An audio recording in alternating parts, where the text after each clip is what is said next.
Stage पर तशरीफ़ फरमा मुअज़्ज़िज़ शख्सियात, मोहल्ले के बुज़ुर्ग रहनुमा जो हमारी सरपरस्ती कर रहे हैं, और मेरे 3 साथी जनाब फ़ारूक कुरैशी साहब, अलहाज माजिद सेठ चमड़ावाला साहब, अतीक सेठ साहब,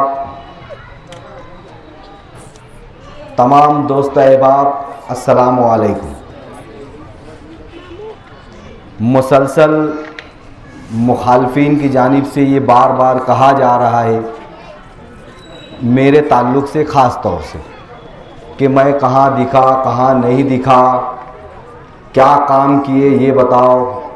कई मर्तबा मीडिया वालों ने मुझसे सवाल किया तो मैंने कहा कि मैं हमारी मीटिंगों में आपको जवाब दूंगा।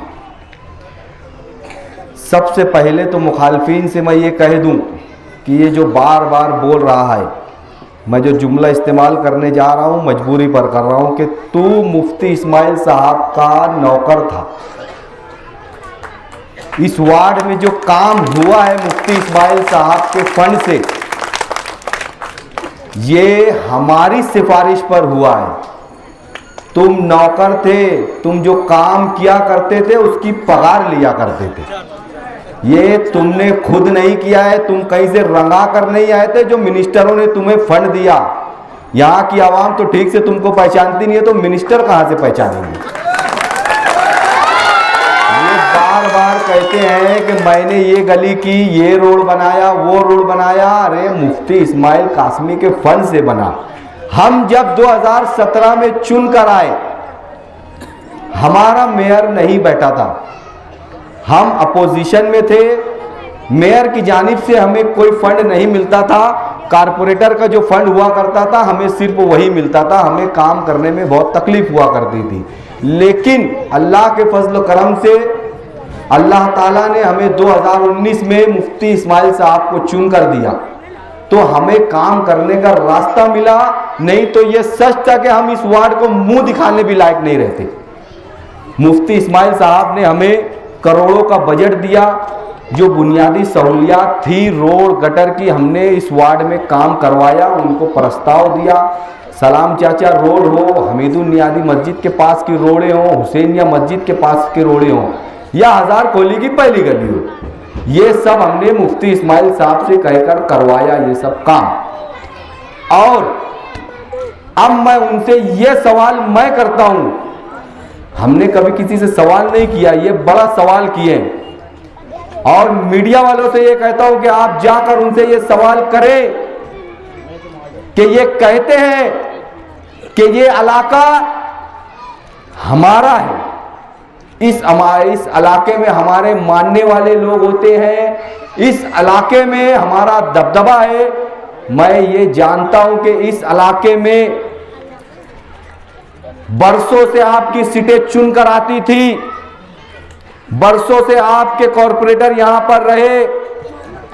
आपने इस इलाकों को बरसों में क्या दिया? मैं तो 5 साल हुआ चुनकर आया हूं। आप कहते हो ना आपका दबदबा है इस इलाके में, क्या दिया इस वार्ड को? इस इलाके को आपने क्या दिया?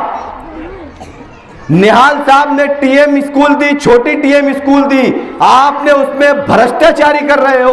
उसके अलावा आपने क्या दिया? क्या आपने ये कभी कहा कि इस इलाके को निहाल साहब के, इस इलाके के लोग निहाल साहब को पसंद करते हैं तो हम इस स्कूल में निहाल साहब की जानिब से इतने एडमिशन जो है तो फ्री में करेंगे? कभी किया? नहीं किया। लोगों को नोचने का काम किया आपने डोनेशन के नाम पे। कभी इस इलाके को जिम खाने के नाम पर कुछ दिया? कोई ऐसी चीज दी जो इस इलाके को काम आए? नहीं दिया। सिर्फ और सिर्फ भ्रष्टाचारी की ठेकेदारी के नाम पर। मैं बताता हूं, इस 5 साल में मैंने इस वार्ड में सुभान सिंह के पास सर्वे नंबर 42 में, जहां पर शान हिंद निहाल अहमद एक टाइम पर कारपोरेटर थी, वहां पर गंजेड़ियों का जो है तो वहां पर कब्जा था, वहां से गांजा बेचा जाता था, वहां के लोग परेशान थे। मैंने जाकर वो खाली करवाया और आज वहां पर एक अब्दुल कादिर जिलानी रहमतुल्लाह ताला नाम से एक हॉल बना हुआ है, वहां पर लाइब्रेरी है, वहां पर आवाम शादी ब्याह करती है, आवाम की मुफाद के लिए हमने उस इलाके को दिया। 22,000 स्क्वायर फीट की जगह है वो। एक बरसों से वो जगह दूसरों के कब्जे में थी। जब इनको नजर नहीं आया काम करना, कहां थे ये हफ्ता लेते थे। जो लोग वहां पर गांजा बेचते थे ये उनसे हफ्ता लेते थे, इसीलिए वहां पर ये कभी कुछ नहीं करते थे। आज वहां पर इमदादी दवाखाना चल रहा है। आपने कभी दिया इमदादी दवाखाना इस वार्ड को? और मुझसे सवाल करते हैं कि मैंने क्या काम किया यहां पर। जरा बताओ इस वार्ड को कि आज बरसों में आपने इस वार्ड को क्या दिया। ये जितने भी लोग मुखालफिन की तरफ से दिए गए हैं, मैं बताता चलूं कि ये ठेकेदार हैं, 3 ठेकेदार हैं। इन तीनों के खिचड़ी के ठेके चलते हैं। आप जाकर मालूमात लीजिए, नहीं तो मैं पेपर दूंगा आपको। इन तीनों के ठेके चलते हैं। आप अपने बच्चों से पूछो कि स्कूल में खिचड़ी कितने लोगों की आती है, कितने बच्चों की आती है और बिल कितने बच्चों का बनता है। हम इसकी इंक्वायरी लगाने वाले हैं और उसमें एक मेनू होता है कि रोज क्या क्या चीजें दी जाएंगी। ये ठेकेदार ये हरामखोरी करते हैं और रोज सिर्फ सूखी खिचड़ी बेचकर हमारे बच्चों को खिलाते हैं। ये इनके ठेकेदारी में कोई अड़चन ना आए, इसके लिए इलेक्शन लड़ रहे हैं। ये ऑफिसरान के ऊपर दबाव बनाते हैं, डराकर अपना बिल पास करवाते हैं। ये इसके लिए इलेक्शन लड़ रहे हैं। ये आपके मुफाद के लिए नहीं लड़ रहे हैं, ये आपके फायदे के लिए नहीं लड़ रहे हैं। और उसमें जो चौथा कैंडिडेट है, जो चौथा कैंडिडेट इन्होंने लाया है, उसका धंधा सट्टे का है, आंकड़ा टिपने का। नहीं तो बताओ उसकी हिस्ट्री, कहां से इतने पैसे आए जो नंदन नगर में घर पे घर खरीदे जा रहे हैं। बताओ कहां पे आंकड़ा टिपा जा रहा है। मैं बताऊं, पूरे मालेगांव शहर में आंकड़े का सेंटर इसका है। रोज की 3-4 लाख रुपए की कमाई कहां से आ रही है। ये काम पुलिस डिपार्टमेंट का है इंक्वायरी करने का कि इनके पास कहां से इतनी प्रॉपर्टी बन रही है। क्या लूम चला कर ला रहे हैं? ये लूम चलाने वाले और मजदूरों का पैसा नोचने वाले लोग हैं, जिनको आदत लगाकर उनके पास पैसे खत्म होते हैं, उनको ब्याज पे पैसा देते हैं और उनको बोलते हैं खेल, तू जीतेगा तो हमको रिटर्न देना। ये मजदूरों के पैसों को बर्बाद कर रहे हैं। हमारे गरीब माँ बहनों के घरों में खाने के लिए नहीं होता है। उनके जो मियाँ होते हैं, जो हस्बैंड होते हैं, ये वहां पर जाकर हार रहे हैं। हमारे इलाके में बहुत तेजी से ये चीज बढ़ रही है। इनके पास कुछ नहीं है लड़ने के लिए, सिर्फ 2 चीज है। ये एक तो बोलते हैं मैं कहीं दिखा नहीं, दूसरा बोलते हैं 200-200 रुपए घरों घर बांट रहे हम। इनका पैसा हराम है लेना। आप मुफ्तियान इकराम से पूछिए इनका खाना जायज है कि नहीं जायज है। ये लोगों को खाना खिला रहे हैं। अरे हमारे लोग आंखें खोलो, ये हराम की कमाई हम खाएंगे, हमारे पेट में डालेंगे। इनसे पैसे लेकर ये हमारे बच्चों को खिलाएंगे हम। ये रोड कटर की बात करते हैं। हमारे बच्चों के मुस्तकबिल को कौन देखेगा? कौन बनाएंगे इनके मुस्तकबिल को? इनके मुस्तकबिल को बिगाड़ने के लिए ये आ रहे हैं। दूसरी बात मैं आपको बताता चलूं, ये जो राशन वाला है, ये जो उसके लड़के को लेकर चल रहा है, पूरे वार्ड में घुमा रहा है ना, ये बता रहे हैं ये मेरा बेटा है। यही तो पाउडर का धंधा करता है, यही पाउडर खाता है और कुत्ता गोली बेचता है। नहीं तो इसका डीएनए चेक कराओ। अगर डीएनए की रिपोर्ट में नहीं आया तो मैं ये इलेक्शन छोड़कर किनारे हट जाऊंगा। कराओ इसका डीएनए चेक। ये पूरे वार्ड में घुमा रहा है।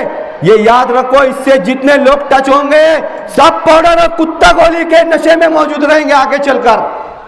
ये जगह बना रहे हैं धंधा ढूंढने के लिए, गिराकी बढ़ाते हैं ये लोग, खिला खिला कर गिराकी बढ़ाते हैं। पहले फ्री में देंगे, बाद में आपको पैसा मांगेंगे। ये याद रखना। मैं मदीनाबाद की बात कर रहा हूं। मदीनाबाद में इनके पास वर्कर नहीं है काम करने के लिए। कल मैं एक जगह बैठा था, मुझे फोन आया, बोले मदीनाबाद में भैया कुछ लोग समाजवादी के घुसे हैं, रात में 1 या 12 बज रहा था। तो मैंने कहा कि देखो कौन लोग हैं, अब मुझको फोन करके बताओ।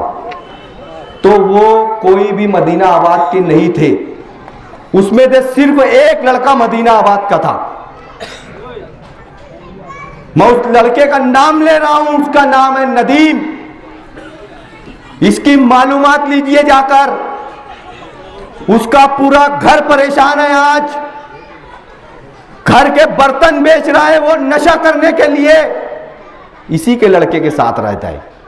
पूरे मदीनाबाद में यही एक लड़का क्यों उसकी वर्करी कर रहा है, मालूमात लीजिए आप जाकर। मर्चेंट नगर में जो लड़के, जो नौजवान बिगड़ रहे हैं, उनके वालिदैन से पूछिए उनका क्या हाल है। उनके माँ बाप से पूछिए कि वो किस तरह से जिंदगी गुजार रहे हैं। कर्ज में डूबे हुए हैं उनके माँ बाप, लेकिन उनके बच्चों को नशे की आदत नहीं छुड़ा पा रहे हैं। आज मैं एक मैनिफेस्टो लेकर आया हूं हमारे इलेक्शन लड़ने का। हम इलेक्शन लड़ने के बाद इंशाअल्लाह ताला हम चारों जब हाउस में जाएंगे तो सबसे पहली हमारी जो मांग होगी, चाहे वो किसी का भी मेयर बैठे, मेयर किसका बैठेगा वो हम कोई नहीं कह सकता, जिसका भी मेयर बैठे, हम सबसे पहले मालेगांव में सिविल हॉस्पिटल बहुत बड़ा है, वहां भी जगह होगी। मालेगांव में बहुत जगह है। हमें किसी भी हाल में एक सेंटर चाहिए नशा छुड़वाने के लिए। हमारे नौजवान जो इसमें डूब चुके हैं उसके लिए हम एक सेंटर मांगेंगे। उसकी सबसे बड़ी वजह यह है कि सेंटर धुलिया में भी है, बॉम्बे में भी है, बहुत सारी जगह है, लेकिन हमारे नौजवानों के जो हमारे मजदूर भाई है उनके पास इतना पैसा नहीं है कि वो उनके बच्चों को एडमिट करके वो पैसा पूरा सके और उनके बच्चों से वो नशा छुड़वा सके। हम सबसे पहले ये मांगेंगे, नहीं चाहिए हमें 1 साल रोड और गटर नहीं बनाना है, हमें 1 साल का पूरा बजट हमें इस पे डालना है, हमें सेंटर बनवाना है और हम एक कमेटी बनाएंगे ये नशा और सट्टा बंद करवाने की। ये 2 हमारा मुद्दा होगा सबसे बड़ा। हम गटर और रोड के नाम पर इलेक्शन नहीं लड़ेंगे। हमें ये 2 चीज करना है। हम इस वार्ड के सरकर्दा अफराद लेकर इस वार्ड में जो नशे आवार चीजें, नशे बेचने की काम चल रही है और दूसरा जो सट्टे का कारोबार चल रहा है वो बंद करवाएंगे। मालेगांव कारपोरेशन से लड़कर झगड़कर काम कैसे लेना है ये मुझे आता है। मैंने पीछे भी काम लिया है, आप उसका टेंशन ना लीजिए। ये काम कर इंशाअल्लाह ताला मैं आपको कर दूंगा और मैं मेरे वार्ड में जगह दूंगा ओपन स्पेस और पूरे मालेगांव शहर के लिए जगह देंगे हम कि यहां पर हमें नशा छुड़वाने के लिए सेंटर चाहिए, हमें बना कर दीजिए।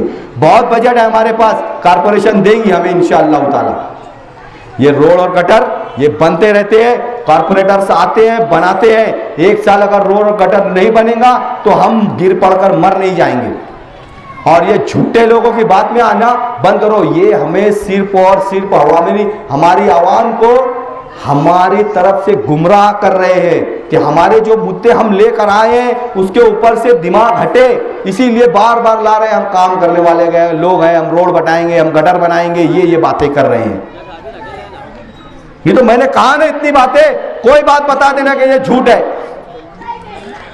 और इस रोड पर मीटिंग लेकर कहा गया कि 25 लाख रुपए का इस रोड का बजट डाल दिया गया है, कुछ दिनों में वर्कआउट होगा, काम हो जाएगा। मैं चैलेंज कर रहा हूं, अगर तुमने इस रोड का बजट डाला है और टेंडर प्रोसेस में है तो आप 2 दिन, मैं 2 दिन का टाइम दे रहा हूं, 2 दिन में उसका पेपर लाकर बताना। 2 दिन में अगर बजट डाला हुआ पेपर नहीं लाकर बताए तो आप झूठे हो और मैं गारंटी दे रहा हूं ये नहीं ला पाएंगे, क्योंकि ये झूठ बोल रहे हैं। ऐसा कोई प्रकरण कारपोरेशन में चला ही नहीं है। बजट गिरा ही नहीं है इस रोड पर। झूठ क्यों बोलते हो? आवाम को क्यों गुमराह कर रहे हो? शहजाद भाई बर्फी वाले, उन्होंने मुझे दिया था ये काम करने के लिए। इसका प्रोसेस मुफ्ती इस्माइल साहब ने चलाया है, बजट नहीं गिरा है। जो सच है वो बताएंगे इंशाअल्लाह। इलेक्शन के बाद 2 से 3 महीनों में हम ही ये रोड बनाएंगे। और इन झुट्टों को 2 दिन का टाइम दिया हूं, याद रखना आप लोग। 2 दिन में पेपर लाकर बताना। इन्होंने 2 दिन में हम मान जाएंगे कि तुम भी कागज में कितने माहिर हो और हम कितने माहिर हैं। और तीसरी बात मैं ये बताता चलूं कि कुछ महीनों पहले ये राशन वाले का दूसरा बेटा, दूसरी बीवी का, जो 60 फुटी पर रहता है, ये भी कुत्ता गोली बेचता है और तोड़ीबाजी करता है। वहां जाकर मालूमात लीजिए। कुछ महीनों पहले मैं पुलिस डिपार्टमेंट का ध्यान चाहता हूं इस बात पर। कुछ महीना पहले एक वीडियो वायरल भी हुई थी। एक मेडिकल में घुसकर पैसा मांगा, वो मेडिकल वाले ने 2000 रुपया नहीं दिया। उस मेडिकल में चापर लेकर किस तरीके से तोड़फोड़ किया उसने, ये वीडियो हम आवाम को बताने वाले हैं। और हम पुलिस डिपार्टमेंट से सवाल करते हैं। हम मानते हैं कि वो लोग सीधे साधे लोग थे, कंप्लेन करने से डर गए। लेकिन एक कानून है कि कोई ऐसी चीज दिखाई दे तो पुलिस खुद कंप्लेनर बनती है उसमें। क्यों नहीं कंप्लेन हुई? उसके ऊपर कार्रवाई क्यों नहीं हुई? मेरा यह पुलिस डिपार्टमेंट से सवाल है कि आपने उस पर क्यों नहीं कार्रवाई की? आप अगर कार्रवाई नहीं करते तो ये जुराइम बढ़ेंगे। हमारी आपसे गुजारिश है कि आप इन सब चीजों पर ध्यान दें। हमें आप पर भरोसा है, पुलिस डिपार्टमेंट पर हमें भरोसा है। हमें आपसे एक उम्मीद जुड़ी हुई है, गरीब आवाम की एक उम्मीद जुड़ी हुई है कि आपने हमारे साथ कुछ गलत होगा तो आप इंसाफ करेंगे। अगर आप ऐसा करोगे, बड़े लोगों के साथ जो बड़े नाम के लोग हैं उनके ऊपर कोई कार्रवाई नहीं होगी तो आवाम का भरोसा उठ जाएगा। हम उस वीडियो को आवाम के सामने लाएंगे। हवा में और झूठ फसाद बात नहीं कर रहे हैं हम। और हमारी तरफ से कोई बात होती है तो फौरी कार्रवाई होती है। इनके ऊपर क्यों नहीं कार्रवाई होती है? ये तो वही बात हो गई कि हम आ भी करते हैं तो हो जाते हैं बदनाम, वो कत्ल भी करते हैं तो चर्चा नहीं होता। कुछ दिन पहले जो शिकारी चौक पर वाकया पेश आया, हम हमारा काम कर रहे थे, वर्करों से बात कर रहे थे, बिला वजह शराब के नशे में आकर हमसे उलझा गया। हमें डराने धमकाने की कोशिश की गई। ये याद रखना कि तुम शेरों को धमका सकते हो, डरा नहीं सकते। हम तुम्हारी धमकियों से डरने वाले नहीं हैं। हमारे वर्करों को डराने की कोशिश नहीं करना। इनकी एक प्लानिंग है, मैं आप लोगों को बता रहा हूं। इनकी प्लानिंग ये है कि ये आपसे लड़ाई झगड़ा करके आपके ऊपर केस दाखिल करवा के आपको बंद करवाने वाले हैं, ताकि आप फील्ड से हट जाएं और इलेक्शन ना लड़ें। इनकी ये प्लानिंग है। इनसे होशियार रहना है। इनके हर कदम को, इनके कदम से हमें 4 कदम आगे चलना है। हमें डरना नहीं है। हम हमारी आवाम के लिए लड़ रहे हैं। और इनको मैं कह दे रहा हूं कि हमें डराने की कोशिश मत करना। और पुलिस डिपार्टमेंट से मैं ये गुजारिश करता हूं कि जो लोग उस दिन आए थे उनकी इंक्वायरी कीजिए। ये हमारी मालूमात में है कि वो असलाह के साथ में आए थे। कौन कौन वहां पर आया था उसकी मालूमात लीजिए। इनके ऊपर आर्मी एक्ट के केसेस हैं। असलाह के साथ में आए कि वहां पे वारदात करने के लिए आए थे। वो तो अच्छा है कि आइन टाइम पर पुलिस वहां पहुंची तो अल्लाह के एहसान से कोई बात नहीं हुई। और मैं यकीन जानता हूं कि इंशाअल्लाह ताला नेक्स्ट टाइम से कोई वारदात नहीं होगी। पुलिस डिपार्टमेंट इसके ऊपर कार्रवाई करे। आखिर में मैं ये बात कहता हूं कि आप लोग, हम चारों उम्मीदवार को अच्छे तरह से जानते हैं।